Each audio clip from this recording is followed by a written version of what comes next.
Most people never think twice about going home for lunch. You leave work, drive back to your apartment, unlock your front door, and for a few quiet minutes, you're supposed to be safe, away from the world and away from danger.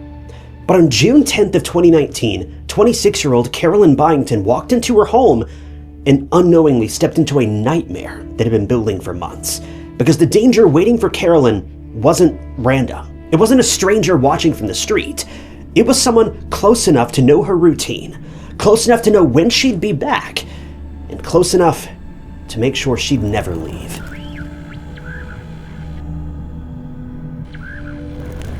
Carolyn Iris Byington was born in Morristown, New Jersey, to her parents Robert and Jennifer.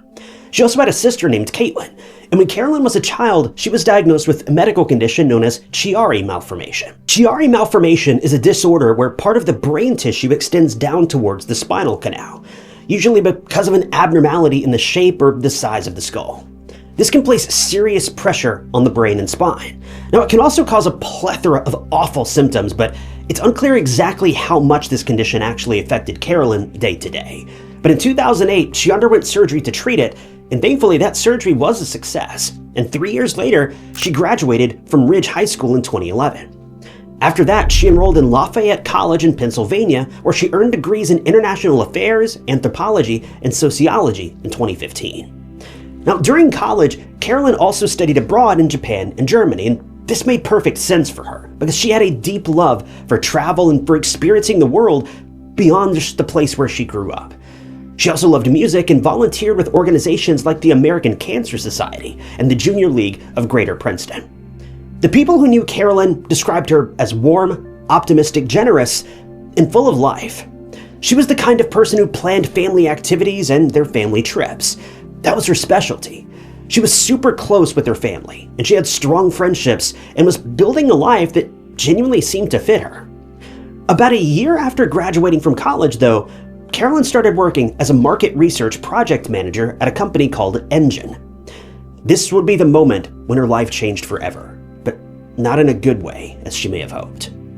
Carolyn was doing well here. She had a stable job, she was being promoted, and outside of work, she was still making room for all of the things she loved. Everything about her life looked like it was moving forward. But very close to that normal life, something else was quietly building. And one afternoon, it would finally break through.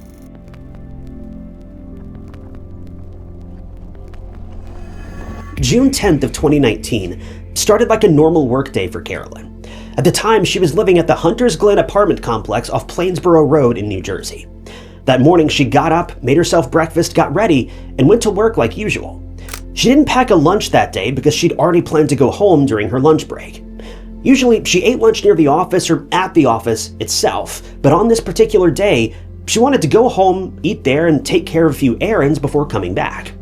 So the morning carried on like any other morning. Then lunchtime came, and she left the office to make the roughly 6-mile drive back to her apartment.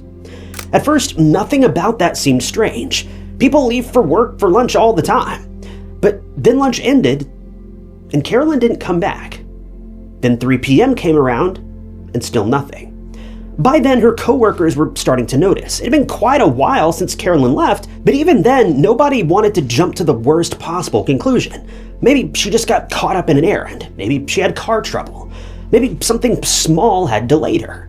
But when the clock reached 4 p.m., concern turned to real fear. Carolyn was not just late anymore, she'd missed the entire second half of the workday without warning.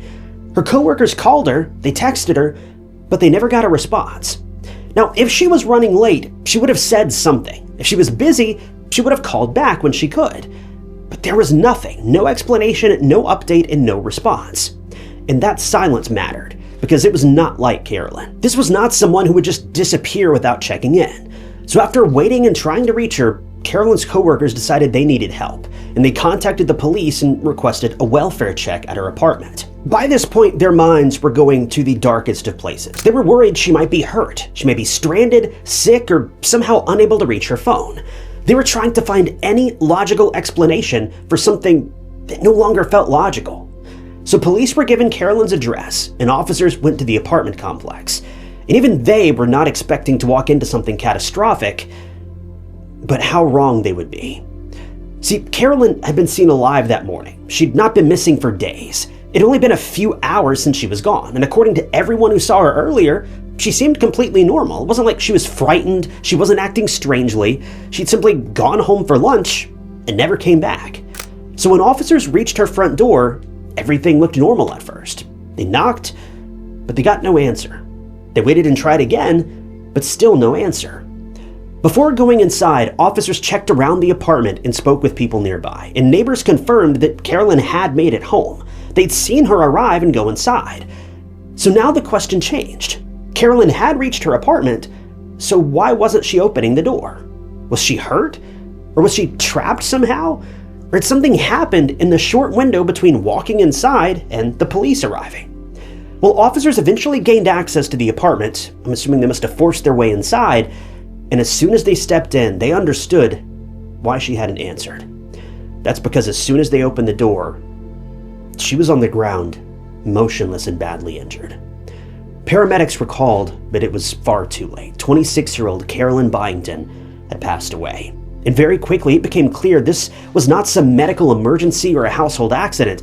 She'd not simply fallen, and she hadn't hit her head by mistake. She'd been murdered. And what began as a routine welfare check instantly became a homicide investigation.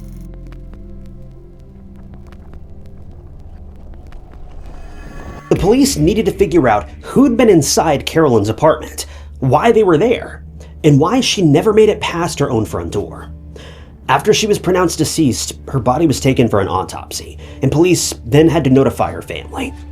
For her parents and loved ones, this news was impossible to process. That morning, Carolyn had been alive, working, and going about her normal day. But hours later, they were being told she'd been killed inside her own home. They couldn't understand. They had every question imaginable. Who did this? Why Carolyn specifically? And how could this happen in the middle of the day in a place where she should have been safe? First, investigators considered whether Carolyn had interrupted a robbery. On the surface, that theory made sense. A person comes home unexpectedly during lunch, an intruder is inside, a confrontation happens, but the more police looked at the apartment, the less that theory held together. There were no signs of forced entry. Nothing valuable appeared to be missing. Cash, jewelry, electronics, they were all still there. If someone had broken in to steal from her, they seemed to have left without taking the very things a thief would normally want. That shifted the investigation in a much more unsettling direction, because if this was not a burglary, then the motive was much harder to understand. And if the door had not been forced, then the access itself became part of the mystery. Either Carolyn had left the person inside, or the person had found another way to get in. And if there was no forced entry, then whoever did this may have had access to Carolyn's apartment without her knowing. Meanwhile, the autopsy showed that Carolyn's injuries were consistent with a frenzied attack.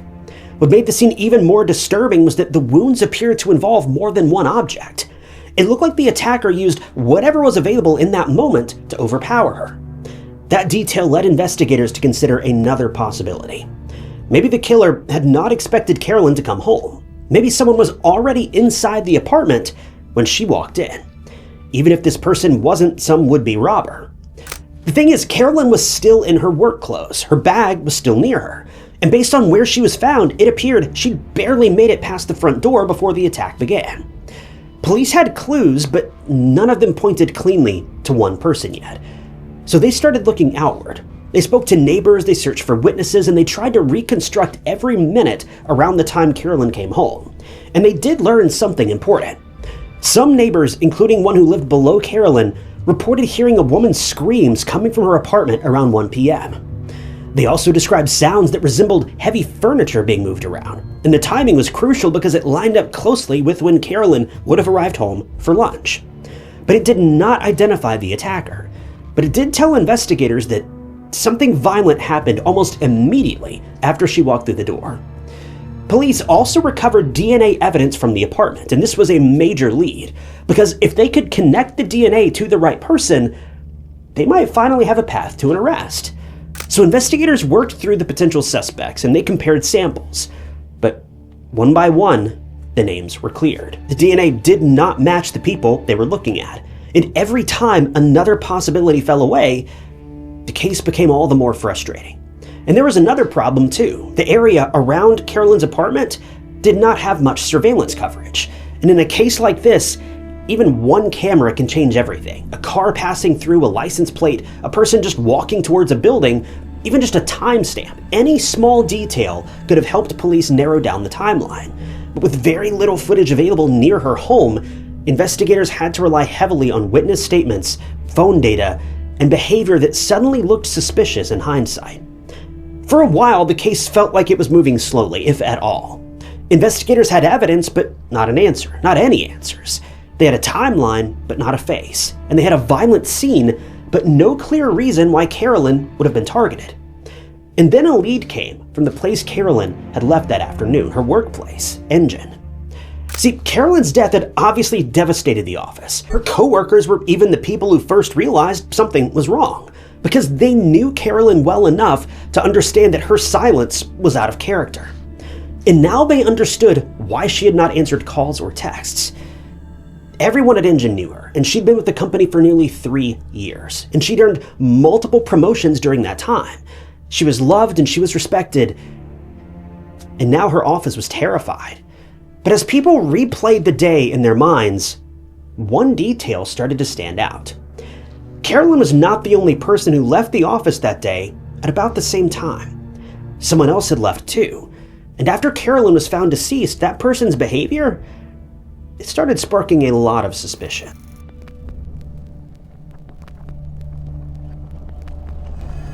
During the investigation, police received a call from someone connected to Carolyn's workplace, and this information was immediately concerning.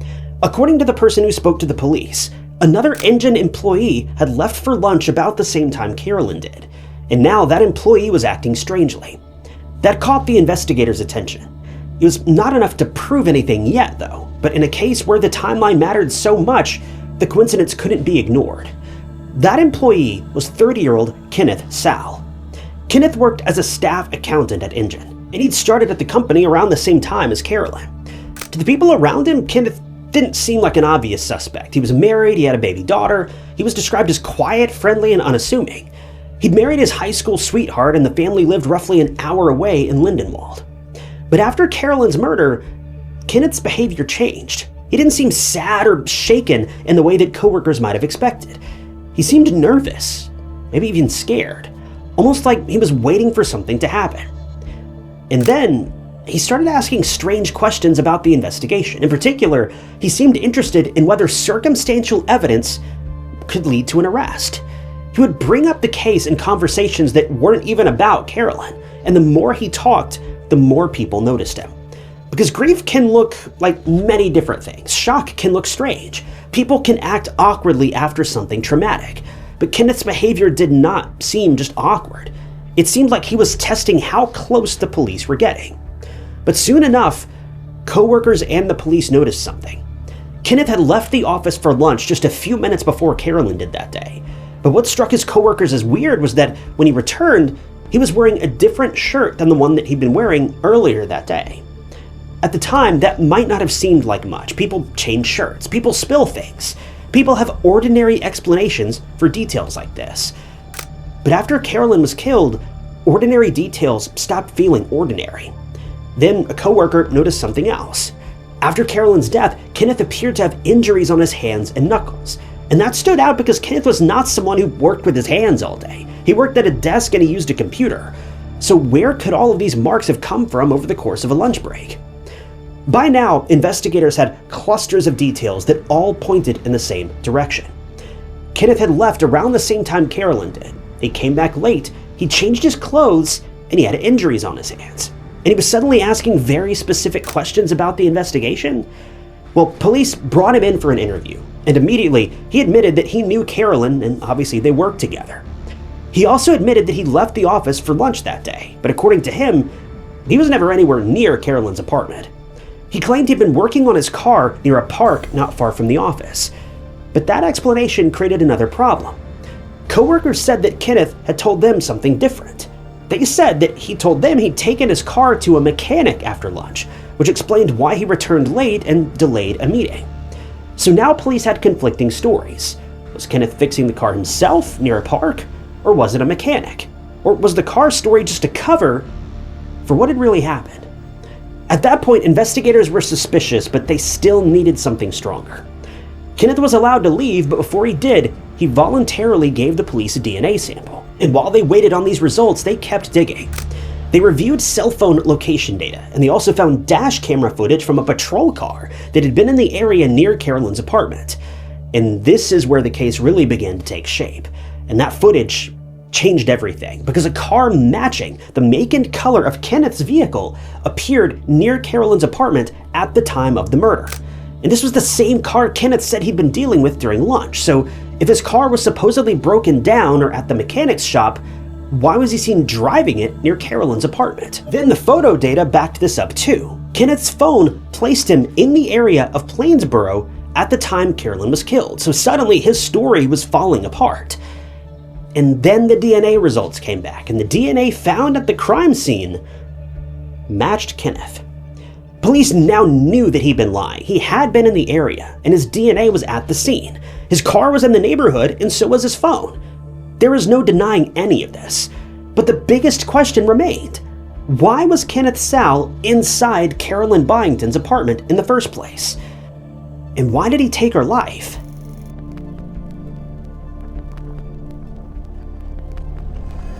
The answer to all of these questions police had was more disturbing than anyone expected. When police pressed Kenneth about why he was at Carolyn's apartment, it became clear they weren't just coworkers.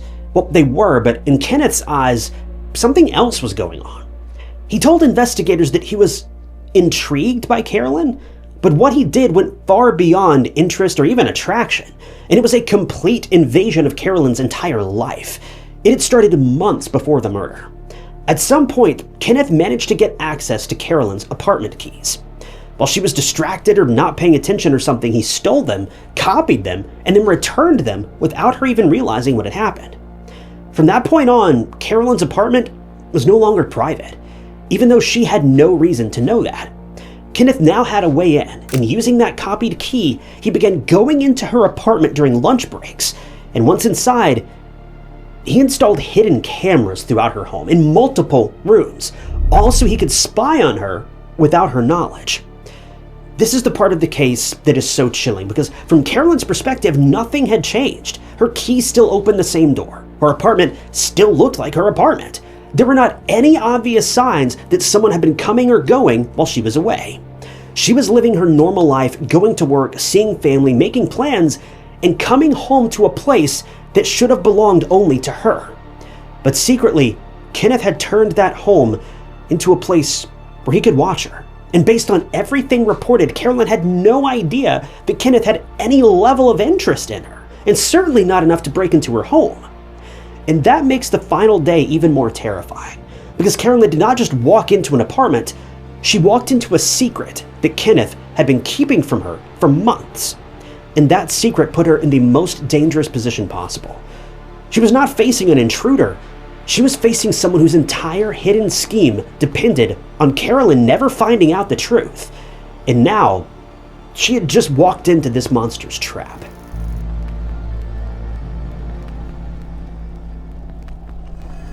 On June 10th of 2019, Kenneth made a mistake that exposed everything. He left work during lunch and went to Carolyn's apartment, apparently interested in installing more hidden cameras.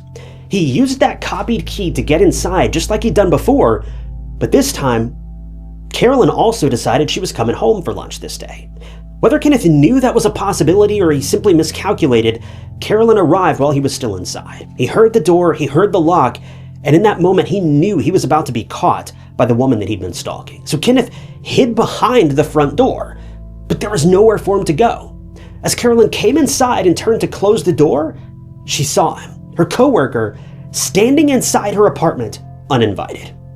With the truth supposedly exposed, Kenneth didn't run, he didn't confess, and he didn't accept that his own actions had finally caught up with him. Instead, he attacked Carolyn, and investigators believe that he used the items he'd brought with him for the whole camera situation, along with whatever was available, to overpower her. Carolyn's life ended because Kenneth did not want her to report what he had done. The man who sat in the same workplace as her, watched her from a distance, copied her keys, entered her home, and secretly recorded her, killed her when she discovered the truth. Afterward, Kenneth fled the apartment. He changed into clean clothes, then he returned to work and tried to act like he'd simply been away dealing with his car. But the pieces were already there. The timeline, the changed shirt, the injuries, the phone data, the patrol car footage, the DNA, it all pointed back to him. In August of 2019, Kenneth Saal was charged with first-degree murder in the death of Carolyn Byington, and he later rejected a plea deal from the state. But he wasn't refusing it because he had some strong defense or maybe he was going to confess. Instead, while in jail, Kenneth came up with a new plan, and somehow it was even worse. See, he plotted with other inmates to have another crime committed in a way that looked similar to Carolyn's murder. The idea was that if another person was attacked in a similar manner, it might create enough doubt about whether Kenneth was even the real killer. He even helped create fake confession notes and laid out details for how the planned crime should be carried out. But this plan never happened. Turns out one of the inmates involved went to the police and told them everything. And at that point, Kenneth's situation became worse. Eventually, he did plead guilty to all of the charges against him. After all was said and done, he was sentenced to 55 years in prison. But we all know good behavior can often do a lot. And while 55 years sounds like a reasonable sentencing, he'll probably get out in half that time. That's the terrifying reality of the American justice system. The thing about Carolyn's case that makes this all the more terrifying is the way she was just going about her normal day, coming home to have lunch. She hadn't been associating with the wrong people. She hadn't started dating someone who was secretly evil. She hadn't done anything to cause anyone to dislike her. She was just being a person. From what I gather, she barely even knew this Kenneth guy, and certainly not enough to ever suspect that he would have been breaking into her home day after day, recording her in her most private moments. As far as she knew, she was just living her private life as usual, but this man, he was there behind the scenes all along, waiting, watching, and calculating. Carolyn's life was completely normal until one day it wasn't. And when she finally saw the truth standing behind her own front door, Kenneth Saal made sure she never got the chance to tell anyone.